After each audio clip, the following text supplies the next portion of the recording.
আউযু বিল্লাহি মিনাশ শাইতানির রাজিম। বিসমিল্লাহির রহমানির রহিম। সূরা আম্বিয়া। মানুষের হিসাব নিকাশের সময় আসন্ন প্রায়, এবং তারা উদাসীনতার মধ্যে রয়েছে। যখনই তাদের কাছে তাদের পালনকর্তার কোনো নতুন উপদেশ আসে, তারা তা কৌতূহলে শুনে। তাদের অন্তর থাকে অমনোযোগী। জালিমেরা গোপনে পরামর্শ করে, এ তো তোমাদেরই মতো একজন মানুষ, তবুও কি তা দেখে শুনে জাদুর দ্বারা প্রতারিত হবে? রাসূল বলল, আকাশ ও ভূমণ্ডলের সমস্ত কথাই আমার পালনকর্তা অবগত আছেন, এবং তিনি সর্বজ্ঞ।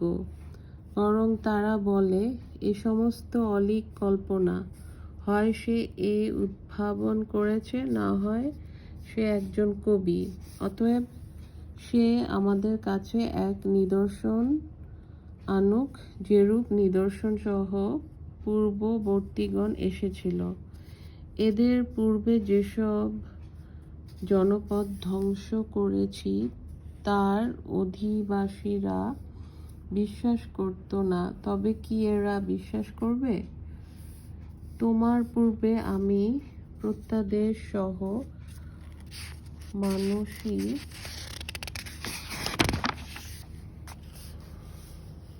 পাঠিয়েছিলাম। তোমরা যদি না জানো, তবে কিতাবধারীদের জিজ্ঞেস করো। এবং আমি তাদের এমন দেহ বিশিষ্ট করিনি যে তারা খাদ্য খেত না, তারা চিরস্থায়ী ছিল না। অতঃপর আমি তাদের প্রতি আমার ওয়াদা পূর্ণ করলাম, যথা আমি তাদের এবং তাদের ইচ্ছা রক্ষা করেছিলাম এবং জালিমদের ধ্বংস করেছিলাম। সূরা আম্বিয়া সম্বন্ধে এখানে বলেছে, সূরা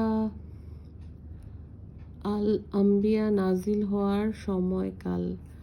আলোচ্য বিষয় ও বর্ণনা ভঙ্গি উভয় দৃষ্টিতেই মনে হয় এই সূরা নাজিল হওয়ার সময়কাল হচ্ছে মক্কা জীবনের মাঝামাঝি সময়ে, অর্থাৎ আমাদের সময় বন্টনের দৃষ্টিতে নবী করিম সাল্লাল্লাহু আলাইহি ওয়াসাল্লামের মক্কি জীবনের তৃতীয় পর্যায়।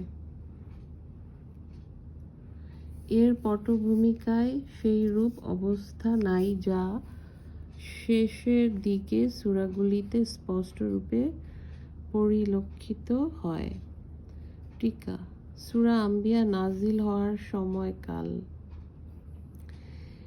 এই সময় আলোচ্য বিষয় ও বর্ণনা ভঙ্গি উভয় দৃষ্টিতেই মনে হয় এই সূরা নাজিল হওয়ার সময়কাল হচ্ছে মক্কি জীবনের মাঝামাঝি সময়ে, অর্থাৎ আমাদের সময় বন্টনের দৃষ্টিতে নবী করিম সাল্লাল্লাহু আলাইহি ওয়াসাল্লামের মক্কি জীবনের তৃতীয় পর্যায়ে এই সূরা নাজিল হয়। আলহামদুলিল্লাহ।